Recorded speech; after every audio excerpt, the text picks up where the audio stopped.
Nýlega tók úthringiver á vegum Tryggingamiðlunar Íslands til starfa hér í Hrísey. Hvaða þýðingu hefur þessi nýji vinnustaður fyrir eyjuna? Þetta er náttúrulega gríðarlega mikla þýðingu. Þetta er náttúrulega bæðir að skapa hér störf, það hefur vantað störf og eins er þetta líka eykur fjölbreytni í störfum í eyjunni sem að náttúrulega allir staðir að leita að, sérstaklega þessi smærri. Og hvernig hefur gengið að manna stöðurnar? Þið eru með hvað mörg störf? Við erum 4 að vinna þarna í dag, gætum tekið við fleiri, en ég reikna með að það verði fleiri sem bætast við núna í sumar þegar krakkarnir koma í frí úr skólunum og annað slíkt, en þetta hefur bara gengið mjög vel, fyrir vel af stað. En þetta úthringiver, þetta er algjörlega frumkvæði ykkar heimamanna? Já, það var sem sagt í haust þá settum við saman áhugahópum framtíð Hríseyjar og fórum að ræða hvað væri hægt að gera í atvinnumálum hér í Hrísey til þess að bæði efla atvinnu og eins að auka fjölbreytni. Nú, stefna hugbúnaðarhús var komin hér með eitt starf og byrjaði það núna í síðastliðið haust.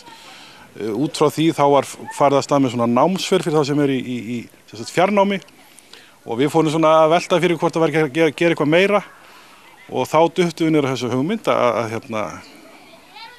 eftir að hafa verið búin að skoða atvinnuauglýsingar bæði í Fréttablaðinu og víðar sem alltaf verið að auglýsa til fólki í úthringistörf hvort það væri ekki hægt að gera þetta í Hrísey og fórum bara af stað og hringdum og menn tóku svona mjög jákvætt í þetta og Tryggingamiðlun Íslands var komin hérna bara í byrjun apríl og annað fyrirtæki á leiðinni seinna í sumar jafnvel.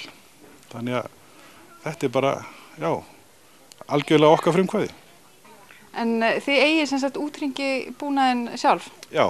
Við keyptum þetta bara sjálf, alla skrifstofubúnað og annað og tölvur og síma og annað og þannig að við rauninni bara eigum það.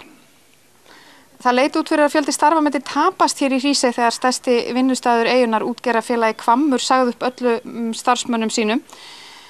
En þessar uppsagnir þær áttu einmitt að taka gildi núna mánaðamótin, maí-júní. En nú hefur fyrirtækið K&G í Sandgerði keypt upp allar eignir og kvóta Hvamms og því verða þeir sem fengu uppsagnarbréf allir endurráðnir. Þetta hljóta að vera mikil gleði tíðindi fyrir hríseyinga. Þetta var bara alveg stórkostlegt þegar við heyrðum þetta í síðustu viku og mikill léttir bara. Og maður fann það bara hvernig svona andrúmsloftið bara breyttist í eyjunni. Þannig að þetta er bara alveg frábært og bara vonum að við eigum eftir að eiga gott samstarf þessi aðila sem að koma hérna frá Sandgerði.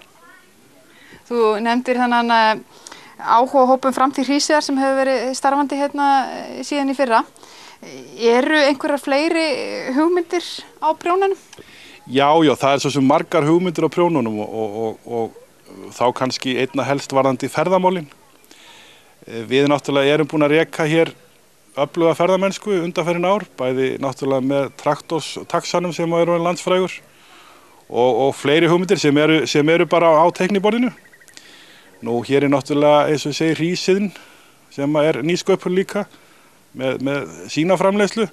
Þannig að við horfum bara björt á framtíðina og eigum örugglega eftir að vinna helling úr þessum hugmyndum sem er í þessari skýrslu sem við unnum í vetur.